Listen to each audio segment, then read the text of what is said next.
Ele trouxe... Esqueci de gravar de novo, só peguei agora. É a idade. Fala aí, Bruno, eu vou nem ouvir o André.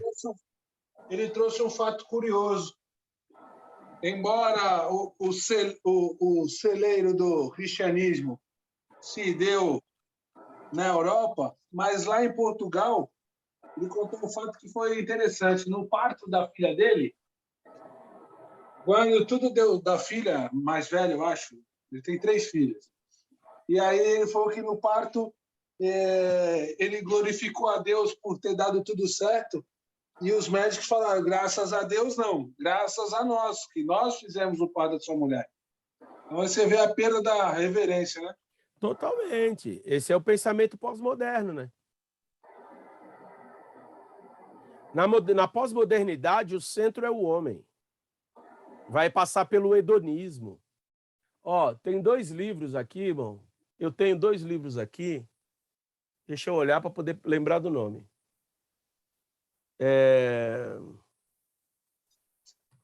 Jesus, Jesus, onde eles estão?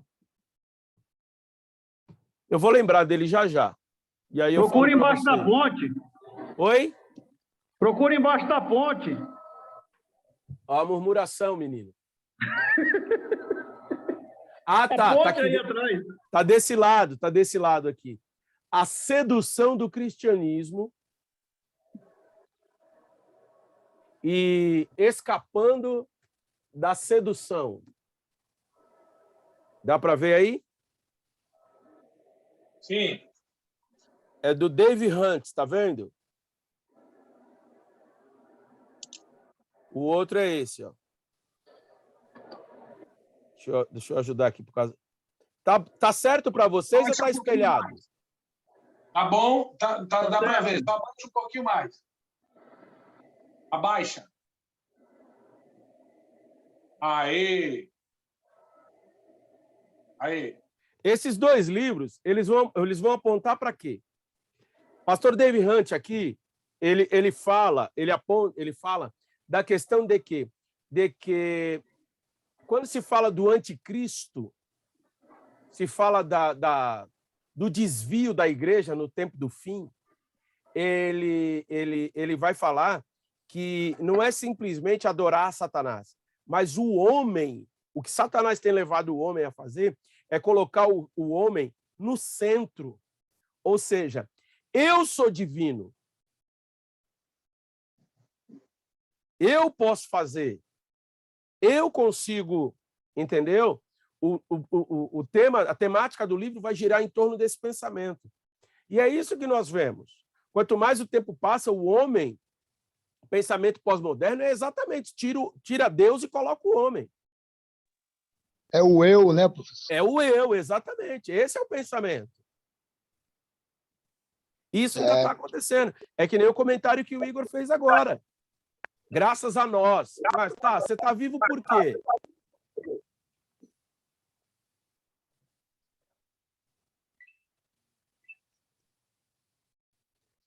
Então, o que Jesus ensina, o que a palavra de Deus nos ensina, é que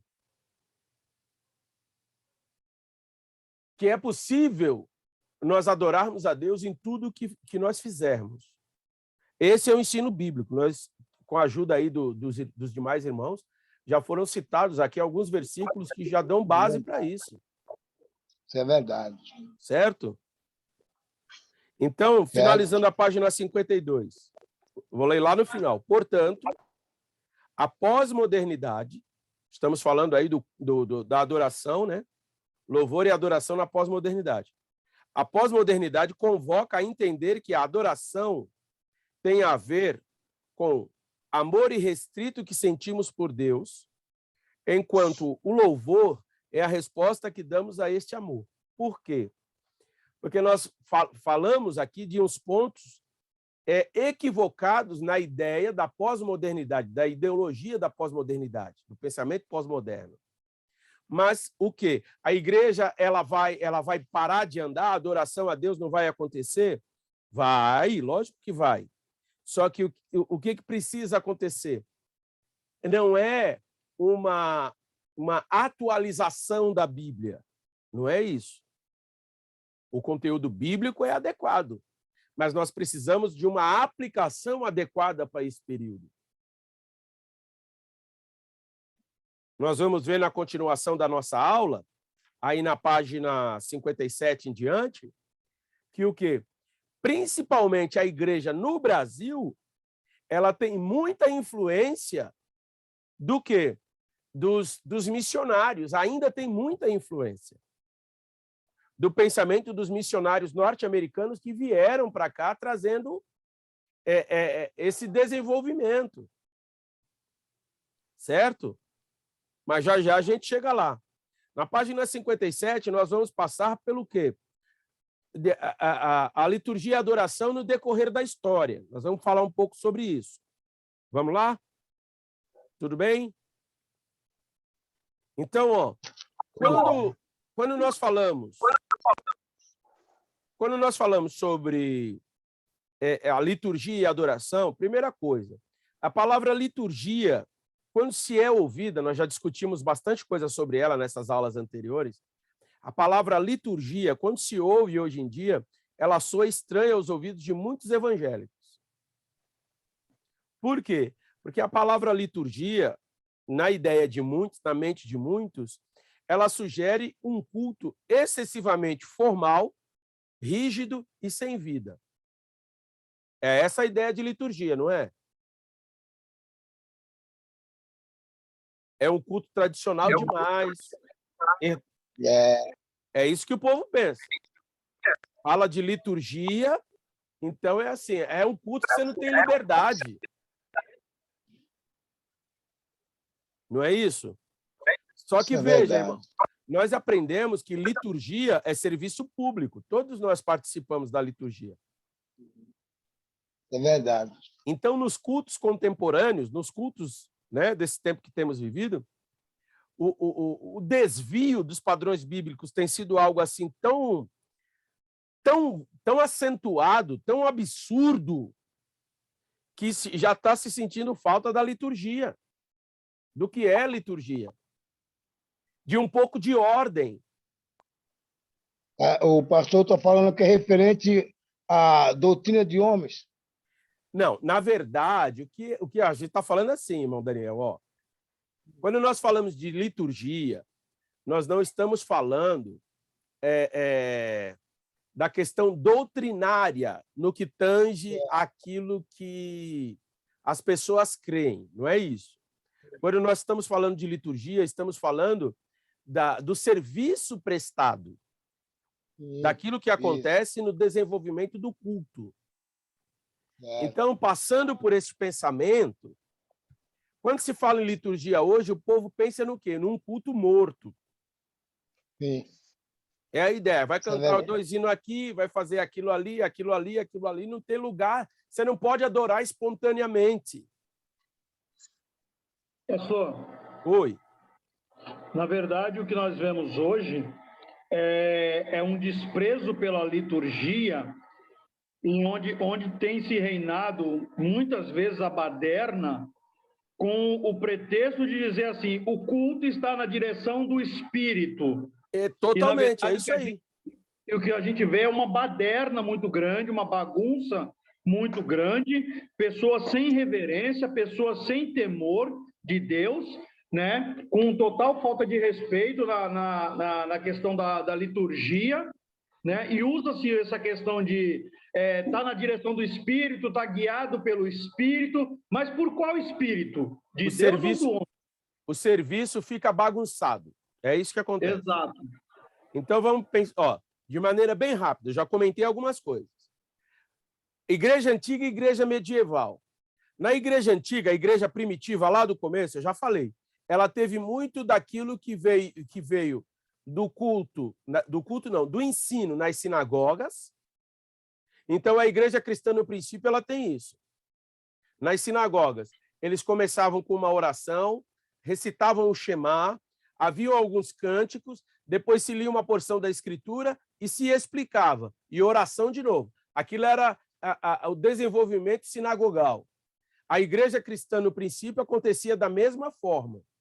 Lembrando que nós não temos na Bíblia, não tem na Bíblia, nenhuma descrição de como era o culto, no sentido de que a liturgia do culto era assim, assim, assim, assim. Nós vamos ver Paulo falar que quando vos reunis, um tem salmo, outro tem palavra. Tá dizendo que precisa ter no culto, mas não está dizendo a liturgia. Tudo bem? Então, os cultos na igreja cristã primitiva... Tudo bem. Ele acontecia... Andei 2 quarteirão para conseguir pegar a internet. Oi, irmã. 2 quarteirão. Meu Deus. Então, o que acontecia? O culto na igreja primitiva, ele veio e absorveu esses aspectos. Por quê? Porque os primeiros cristãos, eles eram de qual etnia? Eles eram judeus. Eles eram judeus, irmão. Por isso que muitos cristãos, por isso que o apóstolo Paulo, por isso que os demais apóstolos, eles não tinham problemas em ir nas sinagogas. Não havia problema. Aquilo que acontecia no desenvolvimento na sinagoga e o culto numa igreja cristã, falando da igreja nos lares, qual era a diferença? A única coisa que havia na igreja que não havia na sinagoga era a questão da Eucaristia, era a ceia do Senhor. Então, esse foi o primeiro momento. E aí, para você acrescentar na sua biblioteca, tá, irmão? Eu vou comprar para mim, depois você compra para você. Um valioso relato de culto cristão, já no 2º século, nós estamos falando aí, provavelmente, não, a partir do ano 101, 2º século, nós vamos ter aí um relato valioso que é encontrado na Apologia de Justino Mártir. Página 58, André. Pega aí e procura para nós. Tá me ouvindo? Trazendo. Tá sem som, Igor? Eu estou ouvindo. Ouvimos, estamos ouvindo. Agora, fala aí, pastor. Qual que é o livro? Apologia de Justino Mártir, volume 1º. Se eu não me engano, são 7 volumes. Tá? Vai haver um relato, mas isso aí já é 2º século da igreja.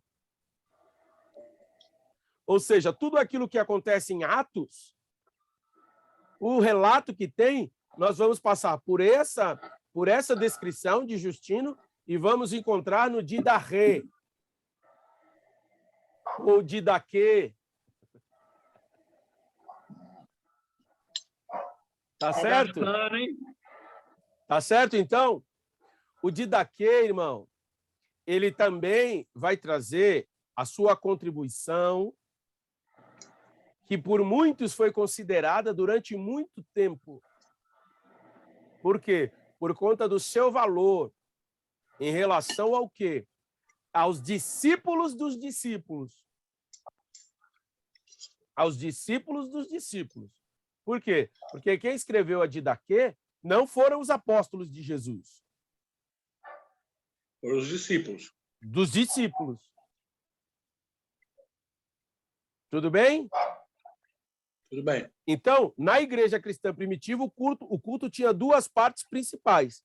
A liturgia da palavra, e isso eu marquei aqui no livro, a liturgia da palavra, que era aberta a todos, e a liturgia do cenáculo. 2 liturgias. A da palavra, que era aberta a todos, e a do cenáculo, que era restrita somente para os batizados. Aí eu marquei aqui no meu livro. Eu marquei aqui, o culto de doutrina? O culto público e o culto de doutrina.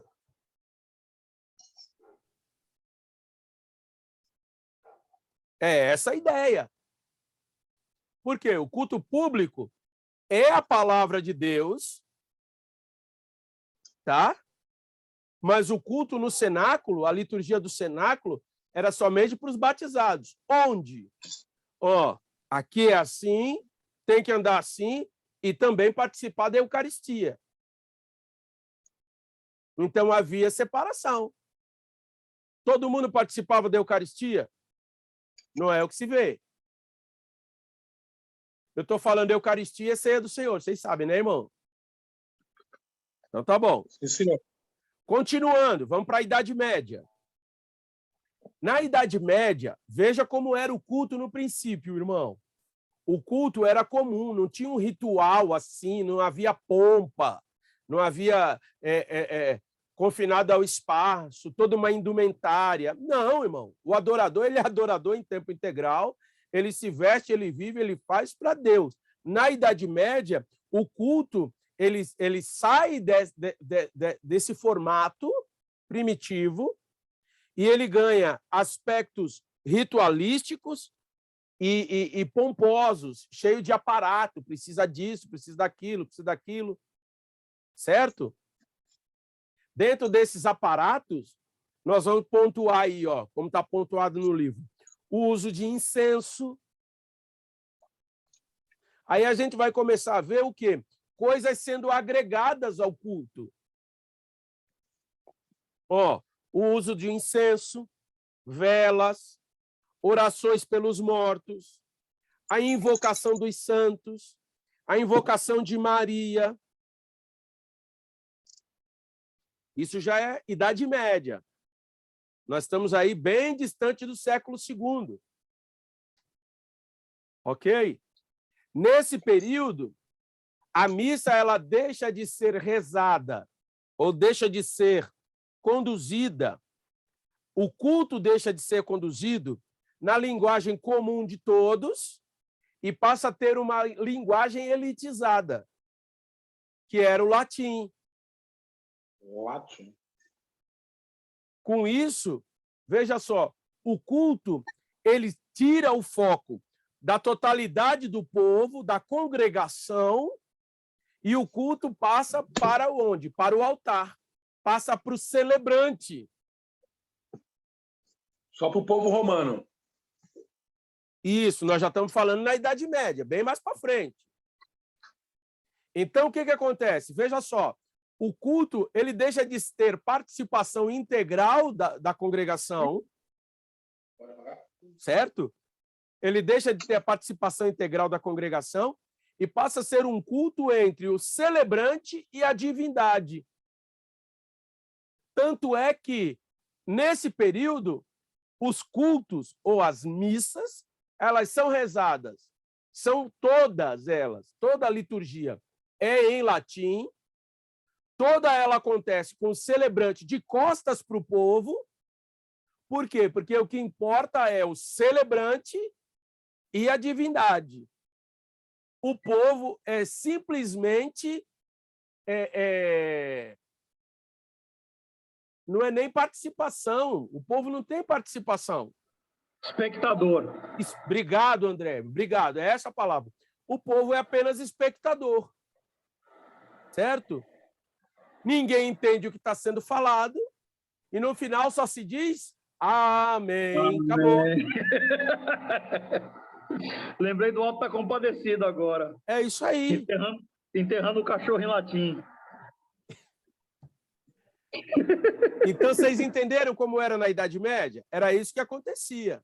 Aí, aquilo que eu pontuei das igrejas atuais.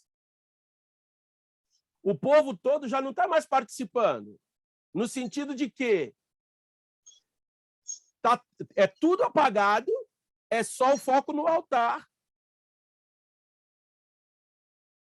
O louvor, o canto, os cânticos, eles já não são mais para o povo todo. Os cânticos estão restritos a uma elite, que é o grupo de louvor, que só pode participar quem participa do ensaio. Eu ensaiei, então eu estou bem, eu posso cantar. O povo canta, mas o destaque quem é? É a congregação que está em destaque? É por isso que os músicos hoje vão para a igreja sem Bíblia? Vai lá só para se apresentar, acabou a apresentação, eles vão beber água e fica lá fora? Não foi nem eu que falei, né? É para não dizer que eu sou agressivo. Já tomou Mas é um jogo isso, filho. É aquele negócio assim, ó. Vai lá para fazer uma apresentação. Um show, acabou, eu saio. Em muitos lugares, aquele que vai ministrar a palavra, ele fica. O louvor acontece. Acaba o louvor sai. Aí, na hora da palavra, não tem ninguém do louvor. O Igor falou que eles saem para beber água. Ainda bem que eles estão saindo para beber água, né? Por enquanto. Segundo alguns. Certo? E isso era na Idade Média. Então, irmão Daniel, é aquilo que eu comentei agora há pouco. Hoje em dia, parece que está havendo um retrocesso em se tirar a liberdade não, em se tirar o envolvimento, a liturgia, a prestação de serviço de todo o povo. Ó, o pessoal que vai fazer o louvor. Não, irmão, quem vai fazer o louvor sou eu, vou cantar aqui. Ah, mas você é desafinado. E a gente precisa tomar cuidado, irmão. Porque isso é um pensamento que fica tão impregnado que a gente tem vergonha de cantar até os hinos da harpa. É verdade. Não, porque eu sou desafinado, eu não alcanço essa nota, não alcanço aquela. Irmão, você é adorador. É claro, irmão, por favor, não interprete de maneira equivocada. Ah, se é assim, eu não preciso ler Bíblia. Por quê? Porque eu vou adorar. Eu vou cair nos cultos que está hoje em dia também. Já já a gente fala deles. Mas deixa eu passar pela reforma. Tá? A atuação dos reformadores. Quando Lutero surge no cenário, Lutero, é que eu estou com Lutero na cabeça e o nome do Zúnglio junto. Aí fica Lutério. É Lutero. Então, ó, quando Lutero surge no cenário, é claro que a gente sabe que tem os pré-reformadores, mas vamos a partir de Lutero. Quando Lutero surge, o culto, a ideia de Lutero da reforma não era uma separação da Igreja Católica, era reformar os pontos discordantes. Dentre esses pontos discordantes, estava o quê? A missa rezada em latim não adianta, o povo não entende. A missa tem que ser rezada na linguagem do povo. Tanto é que mais adiante, quando Lutero vem, ele vem e traz a ideia da missa alemã, tá? Como está pontuado no nosso livro, que é o quê? A missa rezada na língua do povo, de modo que o povo entenda o que está sendo pregado, o que está sendo falado, a liturgia toda. Ou seja, o povo passa a participar. Outro ponto que Lutero falou, a questão das indulgências, a gente sabe de tudo isso. Ou seja, o culto sai do celebrante,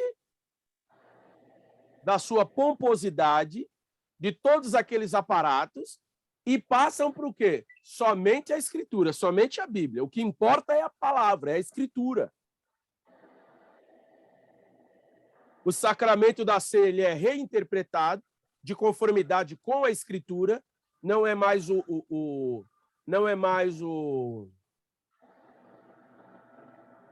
corpo e o sangue de Jesus, no sentido literal, falando da transubstanciação, vai se passar por isso. O sacerdócio universal dos crentes, ele é valorizado, ou seja, todo mundo é participante. E este pensamento, ele vai crescendo no período da reforma, até os dias que nós chegamos. Tá? Só que isso acontece na Alemanha com Lutero, acontece em Zurique com Zúnglio, acontece em Estrasburgo, acontece em Genebra com Calvino. E veja que todos eles escreveram liturgias riquíssimas, nas quais o povo participava, só que a ênfase ela recaía na adoração a Deus, onde toda a congregação era envolvida. Mas veja que o princípio da ideia da reforma não era separar-se da Igreja Católica, era reformar. Quando não foi aceita a reforma, houve a cisão. Depois entra todo o embate de contra-reforma e coisas desse tipo. Certo? Ou seja, o propósito do culto, página 60, o propósito do culto público, da adoração real e verdadeira a Deus, é o senso de comunhão e fraternidade na igreja. E aí nós vamos passar por aquilo que o André falou. Hoje em dia, muitos evangélicos abandonaram a liturgia, abandonaram por completo as formas litúrgicas de culto, em nome de uma liberdade, de uma espontaneidade, que é marcada pela irreverência, superficialidade e a preocupação antropocêntrica. O propósito do culto não é eu adorar a Deus. Então, as músicas que são cantadas são para massagear o ego dos homens. A palavra que é pregada não se tem uma relação entre o que é cantado e o que é pregado. Parece que é assim, ó, vai pegando a coxa de retalho, vai fazendo uma coisa em cima da outra, e aquilo é um culto. Não existe relação. Ou seja, a preocupação maior não é a glória de Deus.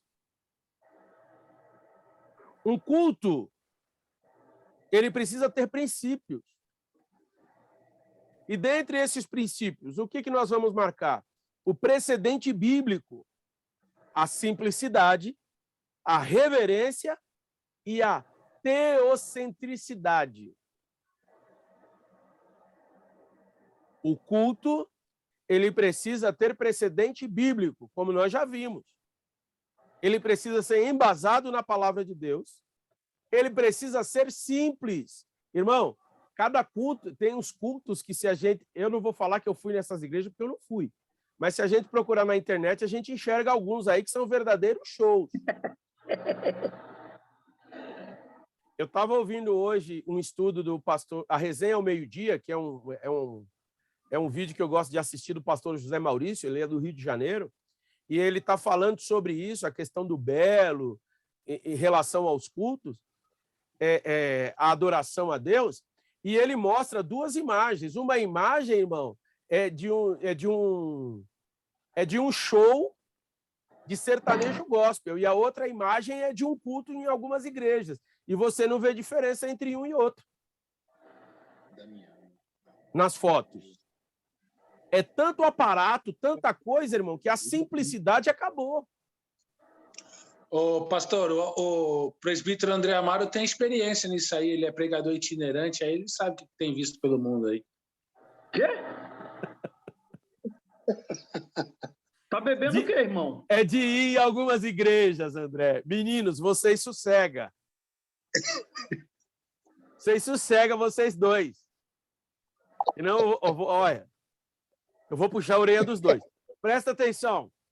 Ou seja, novamente, irmão Daniel, aquilo que eu estava falando. É tanta coisa hoje em dia, irmão, que a gente tem até vergonha. Verdade, mas... Tem gente que a coisa é tão elaborada que fala assim, ó, o irmão vai dar uma palavra. Não, eu não tenho condição, não.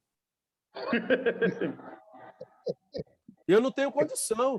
Irmão, vem cantar um louvor. Aí a pessoa chega no altar e fala assim, irmão, ou ele diz que a voz não está boa, irmão, eu não sou cantor, mas é para Jesus. Irmão, então faz o seguinte, desce e vai para o seu lugar. É melhor falar que não vai aceitar a oportunidade do que falar é para Jesus, porque para Jesus tem que ser o melhor.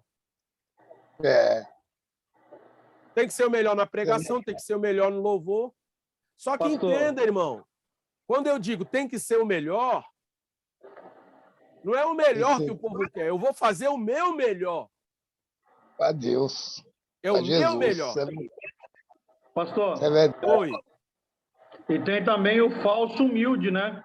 Também. Que é aquele que chega e fala assim, ai, eu não estou com a voz boa, a igreja, se puder, me ajude cantando comigo, me ajude em oração. Quando abre a boca, quer dar show, né? Irmão, também tem esse. Eu aprendi com a irmã Naninha, esposa do pastor Jaime, se eu não me engano, eu acho que é Jaime o nome do pastor, esposo dela, e ele falou, eu gostei da fala dele. A irmã Naninha disse... Minha tia?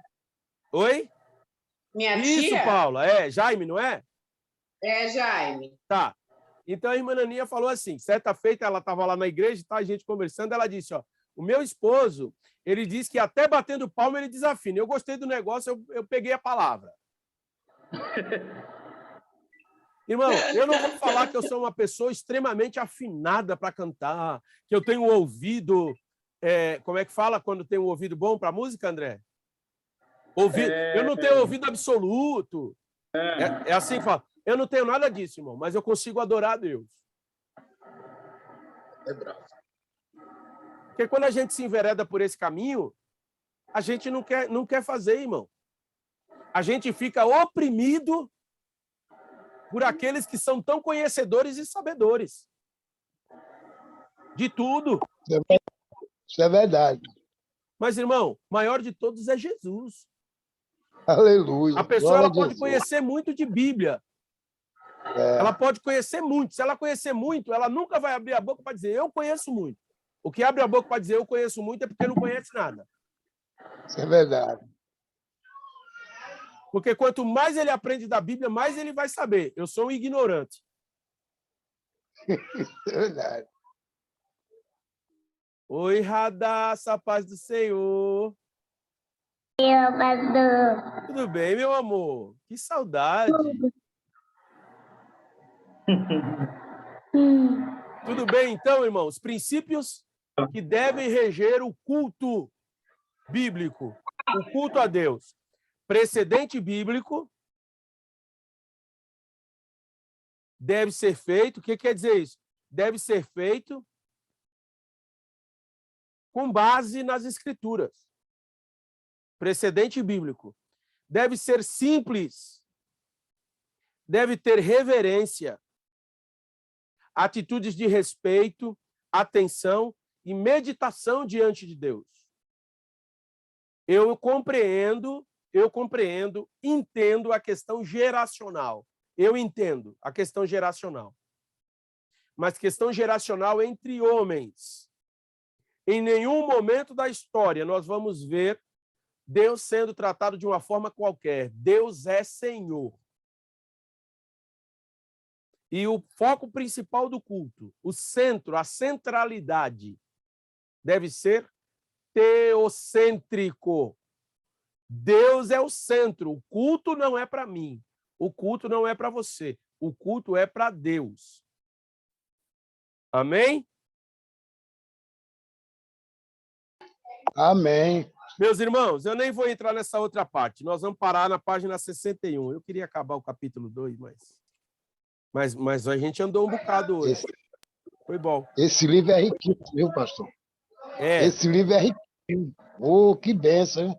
Nós não conseguimos acabar o capítulo 2, mas eu acredito que foi bastante válida a nossa aula hoje.